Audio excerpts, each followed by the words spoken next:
Hello everybody and welcome to Uprising 144K. I'm Hydrogen Man. So today guys, I want to kind of share some information with you about your overall dental or oral health and how that affects so many things in your overall health and possibly some ways that you can improve it, though I won't go too much into that until another video. If you guys want to, just comment below.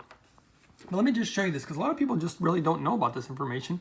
It's all very much scientifically backed. I mean, just look at this right here. Respiratory infections. You literally, inhaling bacteria from the mouth and throat can lead to pneumonia, guys. Dental plaque buildup creates a dangerous source of bacteria that can be inhaled into the lungs. I think during this time where we're dealing with a pandemic and how it can affect your lung health, this is a good one to know. But there's so many things. Severe osteopenia, basically the way that it affects your bone mass. That's a huge one. Another one that you can basically see is the severity that has been connected to tooth loss and postmenopausal women. You can look at babies, like either low birth weight or preemies. That's another interesting part of how your overall dental health can affect the fetus, and not just the fetus, but even increases the fetus's risk of infection. You can look at how it affects strokes, heart disease, uncontrolled diabetes. I mean, so many things. In fact, if I jump to this other chart, this is one of my more favorite ones.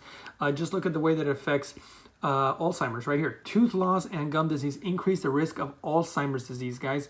How many of you knew that? People with gum disease are 3 times as likely to die from a stroke. I mean, that's just one way that your dental health affects your brain. What about your blood vessels? What about your lungs, which we already touched on a little bit? Kidneys, hands and feet. Your head and neck. In fact, right here, gum disease increases the risk of head and neck cancer, guys. And a lot of this has not only to do with the risks of infection, but also obviously the free radical damage.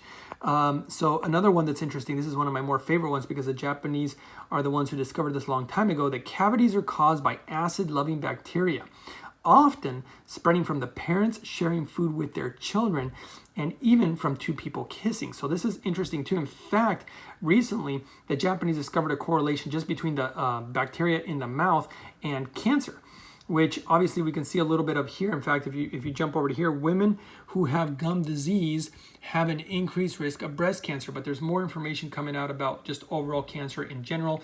That's the reason that I created a part of one of my protocols. I might be putting a video out soon with my hydrogen protocols and my not just hydrogen, but overall health protocols and everything that I did to help improve my health. And so if you guys, again, want some of that, just comment below and I'll work on that. Heart disease, I think, is a huge one just because of how many people suffer and die from heart disease in America every year. People with gum disease are 2 times as likely to develop heart disease, guys, and arterial narrowing as a result of periodontal bacteria and plaque. Now, the reason this is interesting is because, again, if you look at all these things and how many things that hydrogen helps, I had a heart condition and hydrogen literally got rid of my heart condition. And I've actually known other people who the same thing happened for them. Hydrogen helped them. And there's a ton of science in regards to how hydrogen appears to help the heart and also the brain. And they're doing actually more research on that too. And cancers and the lungs. In fact, there's videos out there in regards to the whole coronavirus issue and how hydrogen appeared to help people with lung issues. There is science about, kidney issues and cancer issues, even pregnancy, because they use hydrogen in fertility clinics in Japan. Here's just another list of, again, how oral dental health affects all sorts of different health and medical issues. So for example, cardiovascular disease, dementia, respiratory infections, diabetes, pregnancy complications. And if you start noticing infertility, erectile dysfunction, cancer, kidney disease, arthritis. I mean, if you look at these, like for example, my father had arthritis, rheumatoid arthritis. When he used hydrogen, it was gone. Though I will say that, again, it's always important to understand how to use the hydrogen properly in order to get the proper results and so that you don't have any negative side effects. I've known some people who have negative effects who don't use it properly or the proper equipment, so always be cautious with that. But if you notice, a lot of these things on this list, or literally the majority of them, hydrogen has been shown to be effective. In fact, if I jump over here, this is an actual study where it says drinking hydrogen-rich water basically has a positive effect on non-surgical periodontal treatments. Now, this was a pilot study, but it certainly appears to have some positive effects.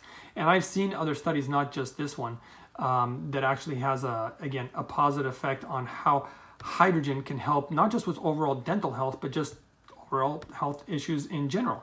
So I hope that you guys found this video helpful. As usual, share the video, guys. There's a lot of people out there who don't know how to improve not only their dental health, but their overall health, and that there might be a connection Definitely don't forget to subscribe. Hit that notification button so you know to get notifications, and support the channel. Give the video a thumbs up. Let me know that you guys are finding all this stuff helpful. And that's it, guys. Thanks for watching, and I'll see you guys next time on the next one.